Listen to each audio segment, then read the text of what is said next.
I was born back in the 80s, so during my rush, I would have actually seen some weird, odd things going on. The 80s were a time of changes to safety, to design, to, new features, new possibilities into this automotive world, getting rid of chrome bumpers and going into integrated bumper systems, part of a unibody platform. It's all interesting stuff, but at the end of the day, I always used to have to ask myself, why does my uncle with 2 kids have a daily driver as a cargo van? What was the purpose of this? Well, the purpose originally started out in the 1970s. And if you saw one at a car show when you were younger, you thought it was both interesting and odd that somebody would do that.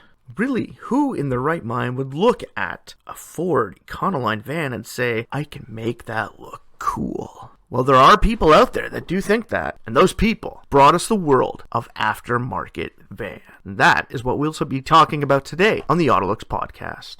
AutoLooks podcast coming to you anytime, anywhere from around the globe on any major streaming site from AutoLooks.net. Well, welcome back to the AutoLooks.net podcast. I am your host, the doctor to the automotive industry, Mr. Everett J, coming to you from eMedia Entertainment, Feedspot.com, Podbeam.com, and on one of the greatest automotive sites you'll find on the internet, AutoLooks.net. Trust me, if you haven't been there, stop by, check it out, and go through some of our famous end-of-the-year ratings, podcasts, corporate links, websites. We have the most extensive list on the internet. If you're looking for a car company somewhere in the world, we probably have it on the AutoLooks.net corporate websites tab. So like I said in the intro, custom vans. Like we get it, people have always utilized vans for other purposes. How many delivery people out in the world were sleeping in their van before it was ever even cool in the 70s? Whoever thought to take this cargo van that they had to go deliver stuff to and say, hey, I could put a water bed in there, a strobe light, a mini bar, an actual lazy boy chair where I can hang out. Literally, this could be my living quarters. I could essentially live in my van. But that wasn't the point back in the 70s. The point back in the 70s was to make it cool and make it shagtastic. Yeah, that's what everybody wanted. But that industry eventually led us into the 1980s with minivans. Like, for God's sakes, how do you make these things look cool? There are ways, picking up the, hot woman from down the road, but, really, they weren't cool. Minivans in their infancy were not cool products. But by 1989, one company tried their hand at making them cool. And along with their new partner and CEO, Carroll Shelby and Lee Iacocca, Dodge decided to add a turbo from Mitsubishi over into their Caravan. Let's take this great bestseller and make the dads actually feel cool driving it. Seriously.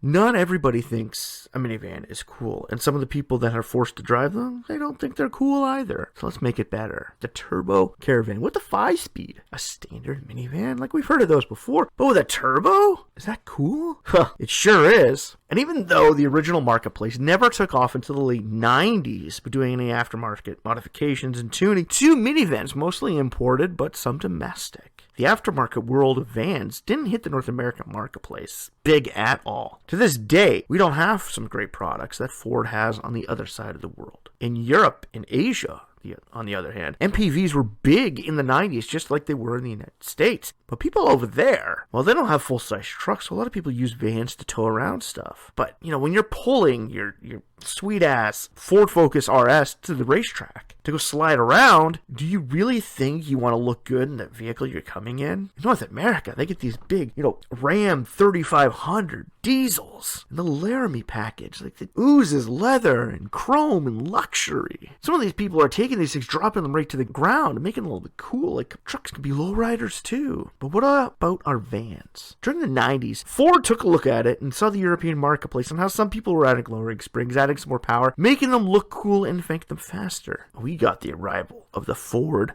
Supervan. Wow, this thing was fun. This thing was fast. This thing was not what you expected from a van.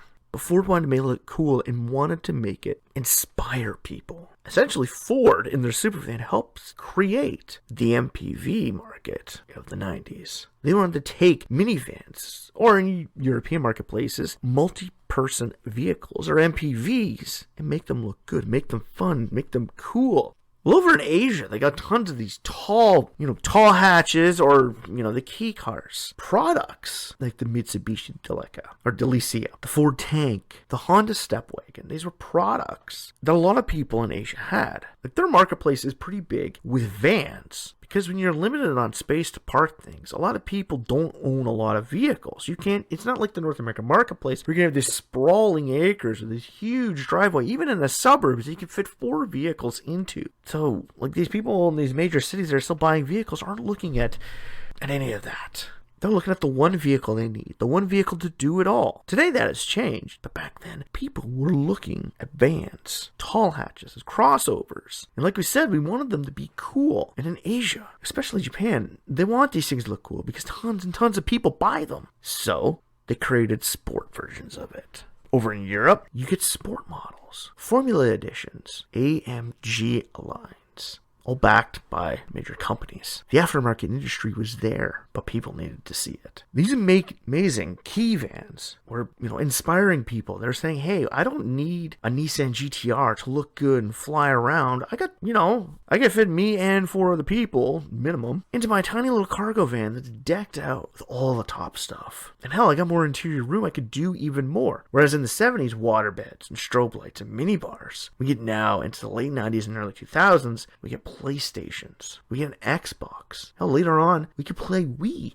We can literally have competitions with our vehicles being the entertainment. But this is just in the cities. The aftermarket world for vans, like we said, originally started in these big vans, and it started moving out. In Japan, like we said, they don't have big trucks. Full-size pickup truck market is very minuscule when you consider it around the globe. Like, Australia has an import scene, but they're not big there. Canada, US, Mexico, hell, China now is getting big into full-size pickup trucks. And now Australia is importing even more of them, which is kind of pushing, some of the bigger players to start looking at having full-size trucks there. But like markets like Japan and Europe, they don't have big trucks, but they have big vans. And with these small key vans, MPVs already customized, people are utilizing, especially in Japan, Ram vans. The old Dodge Ram, 150s and that. They had those cargo vans. Nice round front end. Will look kind of good on, small rally tires that they put, Nissan GTRs onto. Let's add some of that to our van. We're going to the track. We're bringing a car with all of our gear. Or hell, in some cases, people are most likely to do this with these cargo vans to make them look cool, make them look good, go into the aftermarket world and have fun. Well, some of those are putting a ninja or a katana into the back of it. Not the Mortal Kombat fighters, but they're putting street bikes back into these cargo vans and they're bringing them to the tracks. And then the van gets to sit on the sidelines. Well, some of these guys got the idea, why don't we make them look good? We make these cargo vans look good. And they said, well, let's go one step up. And it's got the same tires as my GTR at home. It's lowered. It's got the front spoiler. Like, it's pretty cool. Let's give it a little bit more power. And in Japan, they actually have racing circuits with these cargo vans flying around the tracks racing. These guys get to race twice in a weekend, racing in the cargo vans, racing on their street bikes. All because van culture, especially in Japan, is huge. Aftermarket vans. Sure, it's a country that has tons of great, sports cars. When you look at the GTR, the Supras, the, Silvias, the S2000s, the NSXs. But a lot of people can't go out and afford to spend their money on that or have a parking space for that, along with a vehicle they need to go back and forth to work in every day. So they've had these key vans. The van market is huge. It's big. But over in the European marketplace, people more likely to do vans similar to that they have in Japan. These big cargo vans are the ones pulling their cars to the track. MSRT has built rally cars for Ford, but MSRT doesn't like to show up to the track pulling their own cool racing cars with just a standard vehicle. Well, since they did aftermarket tuning to build rally-inspired racers for the street or even actual rally cars for the off-road market, they decided to spruce up the vehicles. Like we said in the European marketplace, people don't, they have mid-sized trucks, but some of these people cruise around in these vans because they can carry their tools and everything else with them as well. Well, MSRT has done that, and they've done the Transit Customs. Back in 2018, I wrote an article kind of looking at these vans. This is a van that I would actually go out of my way and purchase. I'd be like, yeah, you can give me that where I can fit some people in it and go, drive around. At least I can carry everybody in my vehicle and still look really cool at it. The MSRT from 2018 Ford Transit Custom Passenger Van is one of those ones. The Transit on its own was a rave in design. It started to set a new benchmark for van design in the European marketplace, making them look better than they once were. Like we said, take a look at the Econolines in the early 90s and into the 2000s for Ford. They're bland, they're boring. Oh, at the very end, they tried to make them, have the F-350 front end on them, kind of make it transport inspired, the Dodge creative with their trucks. But they tried to put this on their van. It's not really something to look at and say, that will look good custom. But MSRT on the other side of the pond was taking these Ford vans and making it look better. They even had their own special custom version of this van, painted the exact same as their MSRT WRC Ford Focus. They made them look the same, painted the same. You weren't cool because you raced around the track on the fastest car you could find. You're also cool in the way you show up. These vans were getting better. They're getting cooler. And like we said, over in Europe, people loved them. They're amazing. They were cool. They were fun. They didn't need to have tons of power because it's just driving around here and there. But big companies like Ford were over there. And the biggest minivan manufacturer and sales rep in the U.S., Chrysler Corporation, wasn't over there. But they were in North America. And the Caravan thought about it. They decided to do a concept back in 1998. And then again in 2004. They looked at it and said, you think we can make this Caravan look even better? And the RT concepts came out, showcasing what you can do with North American vehicles. Well, you can make the minivan look better. We can go back to 1989 and relive the fun of that Caravan Turbo. Unfortunately, it didn't have the turbo, and it didn't have much more than a standard Caravan. The RT was just basically a design package. Toyota saw this and decided, hey, let's do it as well. Same with Chrysler. The Pacifica S came out. They wanted a sporty version of it. And then you also get the Toyota Sienna XSE. Interesting, but not at all cool as the Renault Traffic Formula E, the V-Class AMG, the MS RT Rally-inspired Transit Connect. North America and our sport versions were nothing cool. Taking a look in 2023 in the Vauxhall Vivaro GS. That is cool. That is a cargo van I would roll up to in my business. An Odyssey Sport from 2023? Really? You added some black accents and bug lights and thought, oh yeah, we're going to look at this thing and we're going to think it's cool. We're going to want that. No. The aftermarket scene in the North American marketplace kind of dissipated. During the Fast and the Furious days of the early 2000s, everybody was getting to the aftermarket world. And some people, were building these amazing S2000s, NSXs, Supras, GTRs, going to the tracks. In North America, we tow them with trucks. We're a truck market. We don't use vans to tow our cars around. If we have no choice, we'll do it, but all in all, we'll go out and get our trucks. But some of these kids, their parents wanted to get involved. And, their parents drive a minivan. And then ask their kids, well, we like showing up. We'd like to be part of it. I want to try it out once. And their kids would be like, I'll plug in my laptop and I'll see what I can do with your Privia. And they started adding aftermarket kits, similar to the ones brought over from the Japanese marketplace.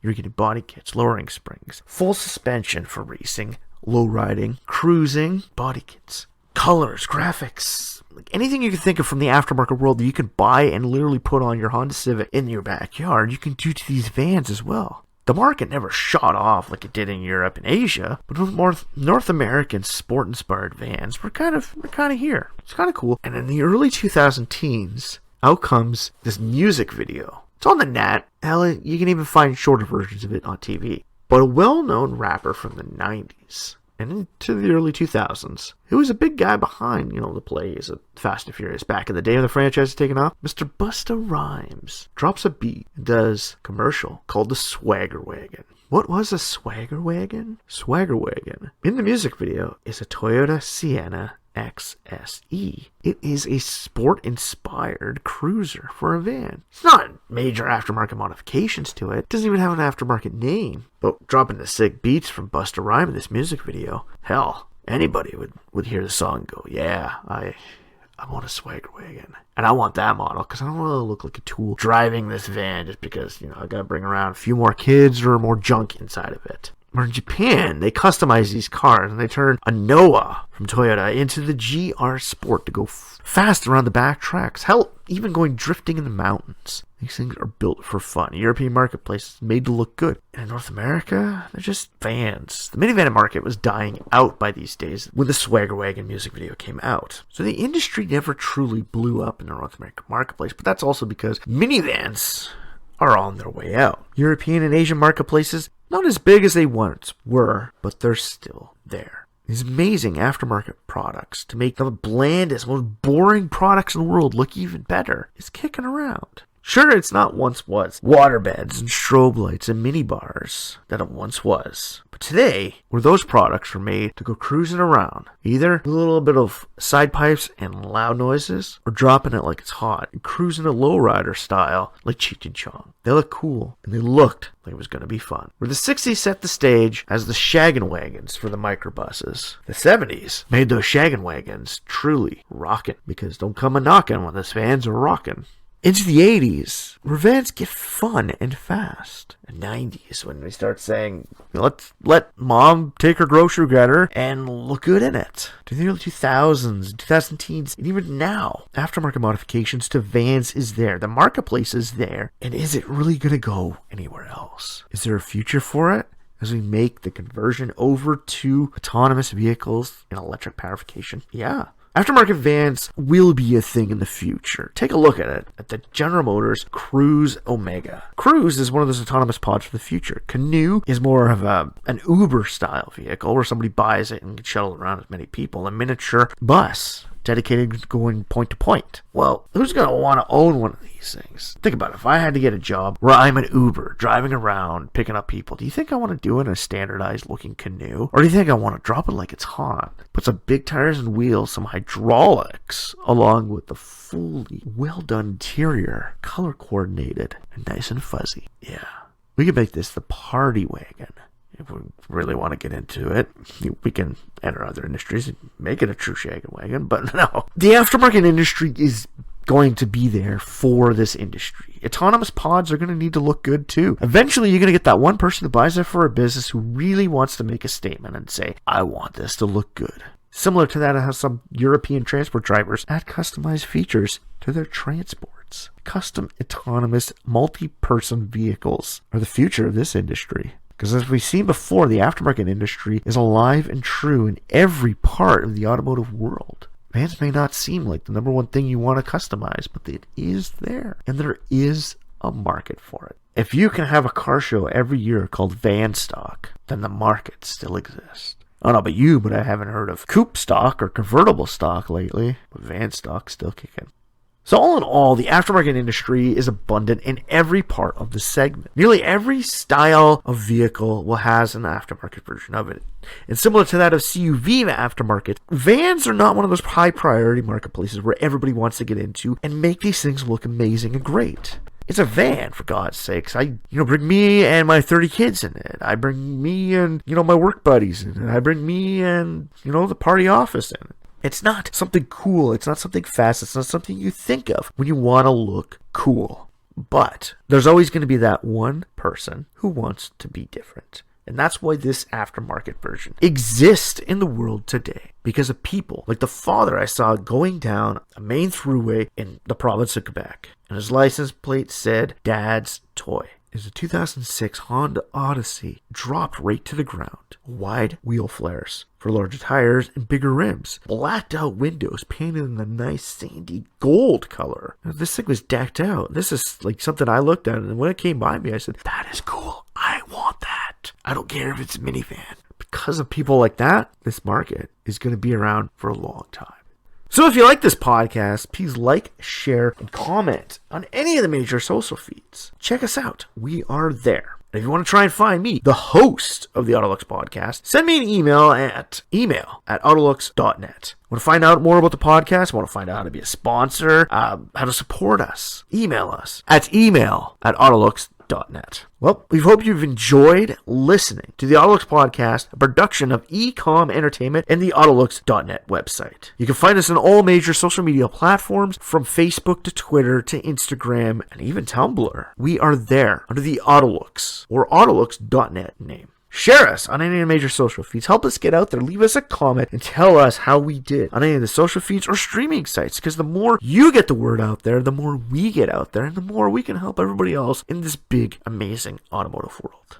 And after that, please stop by the AutoLooks.net website. Check out some of the corporate websites and even do some ratings while you're kicking around our rated page on the AutoLooks.net website.